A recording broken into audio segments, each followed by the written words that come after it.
Hello students, अभी मैंने आपको इससे पहले वाली वीडियो में ये बताया था कि पौधों में स्वयं परागण के लिए क्या क्या अनुकूलन होनी चाहिए।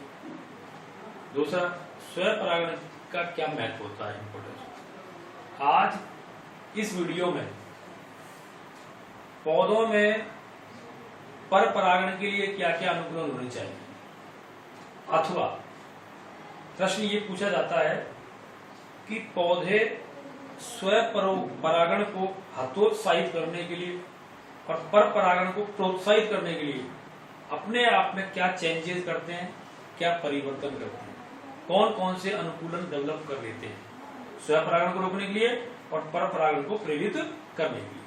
आज यही बात पड़ेगी, तो ध्यान दीजिए।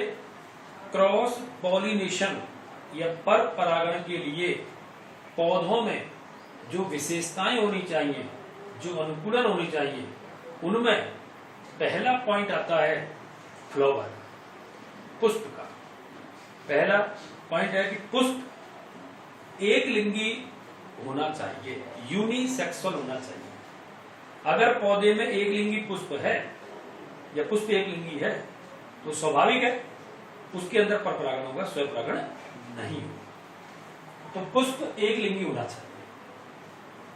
दूसरी कंडीशन, पौधे में एक लिंगाश्रयी डाइईसियस की स्थिति होनी चाहिए, अर्थात पौधे में एक ही प्रकार का एक लिंगी पुष्प होना चाहिए, या तो उसमें नर पुष्प हो या उसमें मादा पुष्प। दोनों प्रकार के पुष्प एक ही पौधे पर नहीं होने चाहिए। जैसे कि पपीते के पेड़ पर या तो नर पुष्प होता है या मादा पुष्प होता है, दोनों पुष्प नहीं होते। इस स्थिति को एक लिंगाश्रयी कहते हैं।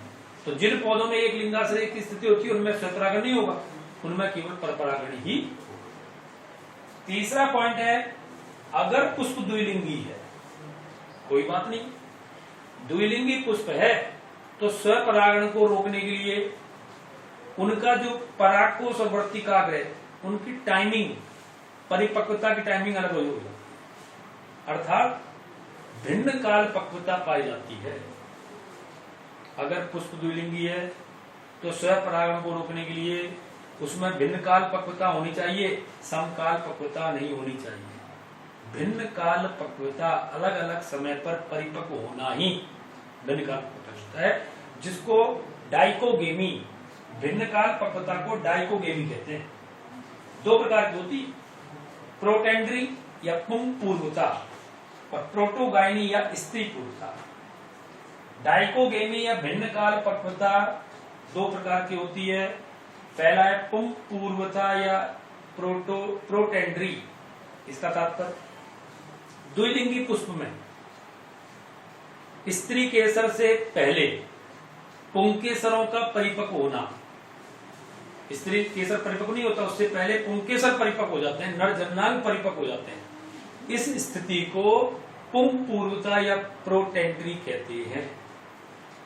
अब चूंकि मादा जननांग तो परिपक्व हुआ ही नहीं और वो पहले परिपक्व हो गया, इसमें स्वपरागण नहीं होगा, पर परागण। दूसरा है प्रोटोगाइनी या स्त्री पूर्वता। द्विलिंगी पुष्प में मादा जननांग पहले परिपक्व हो जाता है और नर जननांग बाद में परिपक्व होते हैं। इस स्थिति को स्त्री पूर्वता कहा जाता है। कुल मिलाकर पुष्प में चाहे पुंग पूर्वता हो चाहे स्त्री पूर्वता हो, डाइकोगेमी हो, भिन्नकाल पक्वता हो, तो उसमें स्वपरागण नहीं होता है, केवल पर परागण होता है। इसके बाद आता है स्वयंबंधिता या सेल्फ स्टेरिलिटी। तात्पर्य क्या है? कुछ पौधों में पुष्प द्विलिंगी होते हैं, उनमें समकाल पक्वता भी पाई जाती है। द्विलिंगी पुष्प है, समकाल पक्वता है, फिर भी उनमें स्वपरागण नहीं होता है। क्यों? पुष्प के परागण अपने ही पुष्प की वर्तिकाग्र पर जाकर अंकुरित नहीं होते, जर्मिनेट नहीं होते, जिसके कारण उनका स्वपरागण नहीं होता। इस स्थिति को स्वयंबद्धता या सेल्फ स्टेरिलिटी कहते हैं। जिन पौधों के पुष्पों में ये गुण पाया जाता है स्वयंबद्धता का, उनमें परपरागण ही होता है, कभी भी स्वपरागण नहीं होता है। दोबारा ध्यान दो, स्वयंबद्धता का मतलब क्या है? जब द्विलिंगी पुष्पों में परागकण अपने ही पुष्प की वर्तिकाग्र पर पहुंचकर अंकुरित नहीं होते हैं, इस स्थिति को सेल्फ स्टेरिलिटी या स्वबंधता कहते हैं। इसमें ध्यान दो, पुष्प द्विलिंगी होता है, समकाल पक्वता होती है, उसके बावजूद परागकण पुष्प की वर्तिकाग्र पर पहुंचकर अंकुरित नहीं होता, इसी को कहते हैं स्वबंधता। तो जिन पुष्पों में स्वबंधता पाई जाती है उनमें स्वपरागण नहीं होगा, परपरागण ही होगा। पांचवा पॉइंट है हरकोगेमी। क्या है? हरकोगेमी।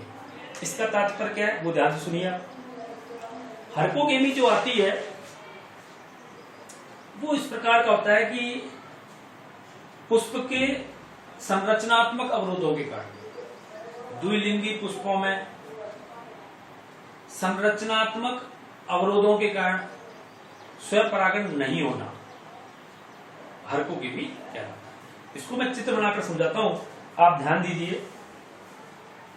जैसे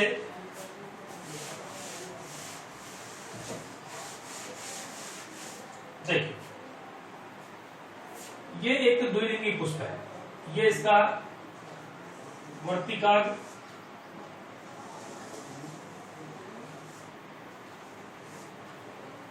ये इसका स्त्री केसर है, वर्तिकाग्र है, इसमें ये पुंकेसर है। या तो पुंकेसर वर्तिकाग्र से बहुत छोटे हों, इस स्थिति में इसके परागकण इस वर्तिकाग्र तक नहीं पहुंच पाते, तो ये संरचनात्मक अवरोध है जिसके कारण इसमें स्वयं परागण नहीं होता। संरचनात्मक, दोबारा ध्यान दो, मैं बार बार कह रहा हूं, संरचनात्मक अवरोधों के कारण द्विलिंगी पुष्पों में स्वयं परागण नहीं होना हरकोगेमी कहलाता है। या तो पुंकेसर छोटे हो या पुंकेसर अत्यधिक लंबे हो जाएं और पुष्प से बाहर निकल जाएं। ये पुष्प है, इससे बाहर निकलकर बाहर जाकर ये फूट गया, तो इसके परागकण बाहर निकल गए, इसके अंदर ही नहीं है। तो कुल मिलाकर ये द्विलिंगी पुष्पों में संरचनात्मक अवरोधों के कारण स्वयं परागण नहीं होने की स्थिति को हरकोगेमी कहा जाता है। ये बहुत सारे पुष्पों में रहता है, जैसे कि आकड़ा, मदार जिसको कहते हैं, कैलोट्रोपिस, उसमें ये स्थिति पाई जाती है। आर्किड और वायोला या पानसी, ये तीन उदाहरण मैं आपको बताया। एक तो है कैलोट्रोपिस या आकड़ा, दूसरा वायोला पानसी और तीसरा है आर्किड। इनमें द्विलिंगी पुष्प होता है, समकाल पक्वता पाई जाती है, लेकिन संरचनात्मक अवरोधों के कारण इसमें स्वयंपरागण नहीं होता है, इसको हरकोगेमी कहा जाता है। एक स्थिति और आ जाती है कि कुछ पौधों में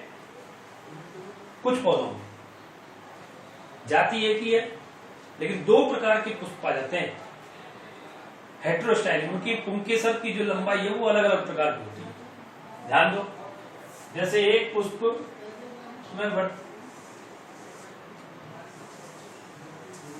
ये पुष्प है, ये दूसरा पुष्प है।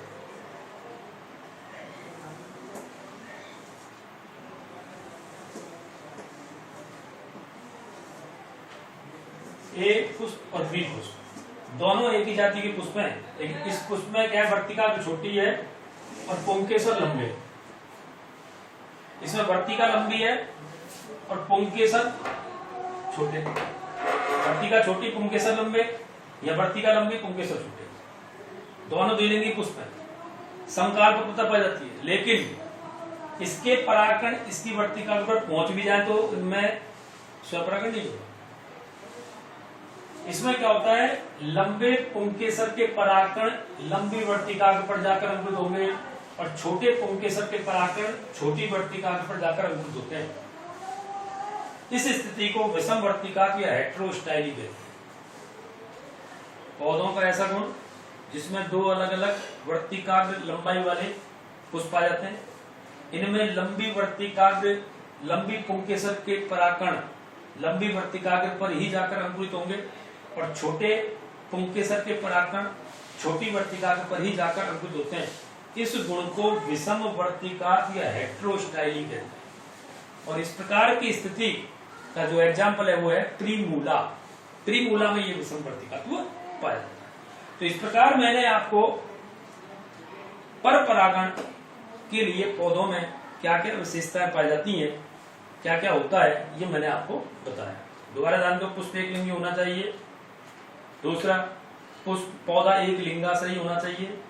तीसरा, यदि पुष्प द्विलिंगी है तो उसमें समकाल पक्वता नहीं होनी चाहिए, भिन्न काल पक्वता होनी चाहिए, पुंपुरुता या स्त्री पुरुषता। फिर मैंने बताया कि उनमें स्वबंधता का गुण होना चाहिए, सेल्फ स्टेरिलिटी का। कुछ पौधों में हाइपोगेमी का गुण पाता है जो स्वपरागण को रोकता है, और कुछ पौधों में विषमवर्तिका के हेटेरोस्टेरी का गुण पाता है जो स्वपरागण को रोकता है। इस प्रकार इन विशेषताओं को डेवलप करके पौधे स्वपरागण को रोकते हैं और परपरागण को प्रोत्साहित करते हैं।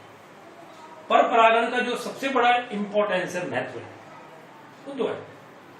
परपरागण दो पेरेंट्स के पुष्पों के बीच में हो रहा है, तो उसमें परपरागण के कारण नए गुण उत्पन्न होते हैं, विभिन्नताएं उत्पन्न होती हैं, और विभिन्नताएं विकास का कार्य करती हैं। विकास के लिए रॉ मटेरियल, कच्ची सामग्री का काम करती है, यानी जैव विकास होता है। नई जातियों के उत्पन्न होने की संभावना रहती है परपरागण से। दूसरा, परपरागण के द्वारा स्वपरागण के द्वारा उत्पन्न होने वाली समस्या अंतः प्रजनन अवसाधन को दूर किया जा सकता है। प्रश्न आता है कि पौधों में अंतः प्रजनन अवसाधन को किस तरीके से दूर किया जा सकता है? उसका एक ही उत्तर है, परपरागण करवाकर। क्या करवाकर? परपरागण करवाकर। तो इस वीडियो में मैंने आपको परपरागण के लिए पौधों में क्या क्या एडेप्शन अनुकूलन होना चाहिए, उसका क्या इंपॉर्टेंस है, ये मैंने आपको बताया। अगली वीडियो में हम इसी से संबंधित पढ़ेंगे पोलन एजेंट्स, पराग कर्मकों के बारे में। पराग कर्मक क्या होते हैं, पोलन एजेंट्स किसे कहते हैं, वो क्यों आते हैं पौधों के पास, क्या मिलता है उनको, क्या फायदा है उनसे, ये सारी बातें मैं अगली वीडियो बताऊंगा। थैंक यू, धन्यवाद।